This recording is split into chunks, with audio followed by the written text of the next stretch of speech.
서울시가 신촌 연세로에 한시적으로 해제했던 대중교통 전용지구를 다시 운영하기로 했습니다. 하지만 지역 상인과 자치구가 강하게 반발하고 나서면서 당분간 갈등이 이어질 것으로 보입니다. 김태원 기자가 다녀왔습니다. 500m 남짓한 왕복 2차선 서울 신촌 연세로입니다. 지난 2014년 서울시가 대중교통 전용지구로 지정해 버스가 아닌 승용차나 택시 등 일반 차량은 통행이 금지돼 왔습니다. 하지만 상권 매출에 타격을 준다는 상인들 지적이 꾸준히 이어져 왔습니다.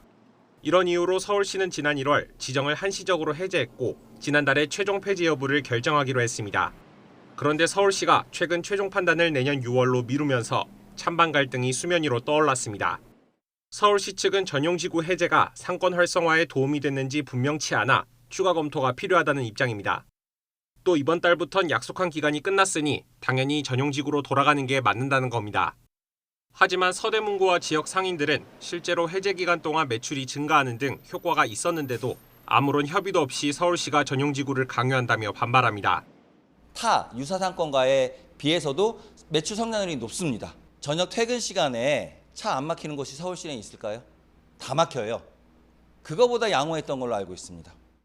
실제로 양측이 마찰을 빚으면서 기존에 사용했던 전용지구 안내판은 아직 재설치가 안 된 상태라 단속도 이루어지지 않고 있습니다. 연세로 입구엔 이렇게 승용차 진입을 막는다는 노면 표시가 새로 그려졌습니다. 하지만 바로 옆으론 승용차가 거리를 통과하고 있습니다. 시민들 반응은 엇갈립니다. 길거리 공연 등 문화공간 확보와 쾌적한 보행권 보장을 위해선 서울시 방침대로 전용지구를 운영하는 것이 좋다는 목소리도 있습니다.